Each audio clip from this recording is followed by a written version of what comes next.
Il est parfois difficile d'expliquer pourquoi une personne reste attachée à une relation qui l'affaiblit, même lorsqu'elle comprend parfaitement que ce lien lui prend plus qu'il ne lui donne. De l'extérieur, tout paraît évident. Le déséquilibre est visible. La solution semble logique. Mais de l'intérieur, l'expérience est tout autre. Cela n'a rien à voir avec un manque de volonté ou d'estime de soi. Ce qui est en jeu est beaucoup plus discret. C'est un mécanisme ancré dans la mémoire émotionnelle, un espace où les blessures anciennes se mêlent aux espoirs récents, brouillant notre perception. C'est souvent là que la confusion commence. Nous savons que nous devrions partir, mais quelque chose plus profond nous retient. Dans ces moments-là, l'esprit retourne au début du lien, aux premières impressions, à l'intensité, à cette sensation que quelque chose de rare venait enfin d'apparaître. Ces premiers instants sont souvent amplifiés. Ils deviennent des repères émotionnels. Nous ne sommes pas attachés à la réalité actuelle de la relation. Nous sommes attachés à la mémoire de ce qu'elle a fait naître en nous, à ce sentiment d'être enfin vu, reconnu, compris, comme cela n'était pas arrivé depuis longtemps. Cette mémoire agit comme un phare émotionnel. Elle éclaire le passé avec une telle force qu'elle finit par masquer le présent. Peu à peu, nous devenons loyaux, non pas à ce qui existe aujourd'hui, mais à un moment qui n'existe plus. Ce qui rend cet attachement encore plus douloureux, c'est la tension permanente entre lucidité et désir. La lucidité voit la réalité telle qu'elle est, la fatigue, le déséquilibre, l'absence d'attention véritable. Le désir, lui, continue d'espérer le retour de ce qui semblait possible autrefois. Cette oscillation intérieure n'est pas une faiblesse.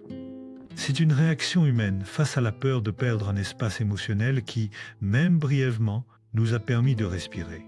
Beaucoup pensent qu'ils s'accrochent pour sauver une relation. En réalité, ils s'accrochent souvent pour sauver une version d'eux, même celle qui se sentait plus vivante, plus visible au début du lien. Lorsque l'on regarde plus profondément, on comprend que la souffrance ne vient pas uniquement de la relation actuelle. Elle réactive quelque chose de plus ancien. Chacun porte en lui une blessure émotionnelle centrale, parfois issue d'un moment où il s'est senti ignoré, non choisi, pas assez important. Quand une relation touche ce point fragile, le lien devient plus intense que la réalité elle-même.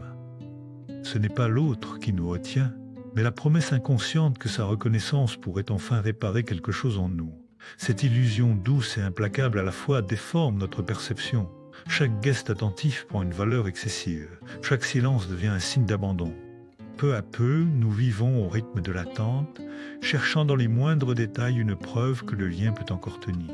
Et en tentant de redonner du sens à ce qui se délite, nous nous épuisons. Non par amour, mais dans le combat intérieur entre le besoin d'être rassuré et la peur de perdre le seul endroit où nous pensions encore nous sentir vivants. Avec le temps, une prise de conscience silencieuse s'installe. Ce n'est pas la personne qui fait le plus souffrir, mais la mémoire émotionnelle que la relation continue d'activer. Comprendre cela ne rompt pas immédiatement l'attachement, mais ouvre une nouvelle lucidité. Nous réalisons que nous ne luttons pas contre la séparation elle-même, mais contre une fissure intime liée à notre identité. À mesure que cette lucidité s'approfondit, nous voyons que beaucoup de nos réactions ne relèvent pas du présent, mais de schémas anciens rejoués. Le passé et le présent se superposent. Une partie de nous veut préserver le lien, une autre sait déjà qu'il ne répond plus à nos besoins essentiels. Cette contradiction n'est pas une immaturité. C'est le résultat d'un long apprentissage émotionnel qui nous a habitués à confondre l'intensité avec la sécurité. Progressivement, une fatigue particulière apparaît. Ce n'est pas une fatigue physique, mais une lassitude intérieure, le sentiment de porter seul une histoire qui ne tient plus que par nos efforts. Nous nous voyons faire des concessions, expliquer, justifier, ajuster, et pourtant nous continuons. Cet écart entre ce que nous comprenons et ce que nous faisons crée une prison intérieure où nous nous sentons à la fois lucides et enfermés. À ce stade, la honte s'installe souvent. L'idée que ne pas réussir à partir révèle un défaut personnel, mais cette culpabilité alourdit encore un système émotionnel déjà saturé. La vérité est plus simple et plus difficile. Avant de nous détacher de quelqu'un, nous devons nous détacher de l'illusion que cette relation peut encore offrir ce qu'elle ne donne plus. Tant que cette illusion reste vivante, même faiblement, aucun mouvement réel n'est possible. Il ne s'agit pas de renier ce qui a été vécu, mais d'accepter que ce qui existait alors ne correspond plus à la réalité actuelle. Puis, quelque chose de subtil commence à changer. Des gestes qui apaisaient autrefois ne provoquent plus rien. Des paroles qui faisaient renaître l'espoir deviennent neutres. C'est le début d'un retrait émotionnel. Non pas une rupture, mais un reflux, une diminution progressive du pouvoir de l'autre sur notre monde intérieur. Ce retrait s'accompagne souvent d'un mélange étrange, un soulagement et un vertige. Le soulagement vient de l'espace mental qui réapparaît un espace où l'on anticipe plus constamment. Qui suis-je en dehors de ce lien? Qu'est-ce que je cherche vraiment? Pourquoi ai-je accepté ce déséquilibre si longtemps? Dans cet entre-deux, une compréhension plus profonde émerge. Ce à quoi nous étions attachés, ce n'était pas seulement l'autre, mais l'image de nous-mêmes que nous projetions à travers la relation. Ce qui est difficile à lâcher, ce n'est pas la personne, mais la version de soi que l'on espérait devenir à ses côtés. Cette prise de conscience est douloureuse, mais elle transforme tout. Le détachement cesse d'être une question de volonté pour devenir une question de cohérence. La relation ne semble plus confuse, elle apparaît incompatible. À partir de là, la lucidité s'approfondit encore. Nous comprenons que la souffrance a été amplifiée par la résonance avec une fragilité ancienne. Les silences, l'ambivalence, la distance, tout prenait un sens démesuré, parce qu'il touchait une histoire personnelle, non parce qu'il y avait une intention de nuire. C'est ici qu'intervient l'espoir intermite. Quand une relation oscille entre proximité et retrait, l'attachement se renforce paradoxalement. Chaque moment agréable, même bref, est perçu comme une promesse. Pourtant, ces moments traduisent rarement une transformation durable. Ce sont des réactions, pas des changements. Avec le temps, le coup devient évident. Quelques instants de tendresse ne compensent pas une dynamique qui épuise et fragilise. Les intentions verbales ne suffisent plus. Sans actes cohérents et répétés, les promesses ne sont qu'un apaisement temporaire qui entretient l'attente. Et c'est précisément cette attente qui enferme. Un jour, la conscience atteint un seuil. Nous réalisons que le véritable combat n'a jamais été de sauver la relation, mais de comprendre pourquoi sa perte potentielle nous atteignait si profondément. La douleur n'est pas proportionnelle à la durée du lien, mais à la vulnérabilité qu'il touche. À partir de là, le détachement prend une autre forme. Il ne repose plus sur des décisions brutales, mais sur la compréhension. Nous cessons d'interpréter, nous cessons de justifier, nous observons.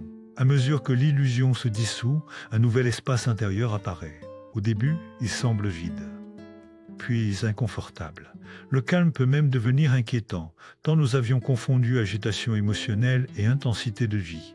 Peu à peu, nous réapprenons à exister sans dépendre du rythme émotionnel de l'autre. C'est à ce moment que la dignité émotionnelle commence à revenir, silencieusement, fermement.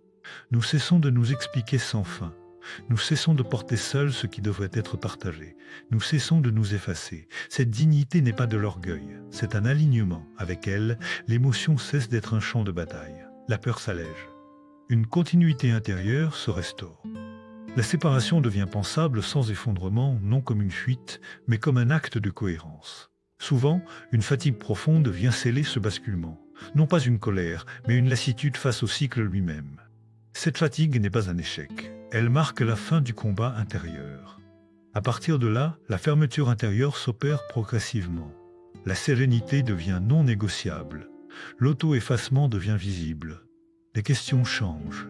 Ce n'est plus « comment sauver ce lien ?» mais « comment veux-je vivre désormais ?» À mesure que la relation perd sa centralité, des parts de soi réapparaissent, la capacité de se concentrer, le goût du calme, des élans laissés de côté. Le détachement devient reconstruction. Enfin, une réconciliation avec soi-même s'installe. Nous acceptons les attentes prolongées, les espoirs fragiles, les signes auxquels nous avons voulu croire. Nous comprenons que ces gestes n'étaient pas des fautes, mais des tentatives sincères d'aimer depuis un lieu vulnérable. Lorsque l'attachement se défait complètement, ce n'est pas le vide que nous rencontrons, mais l'espace. Un espace pour choisir autrement, un espace pour aimer sans manque ni blessure.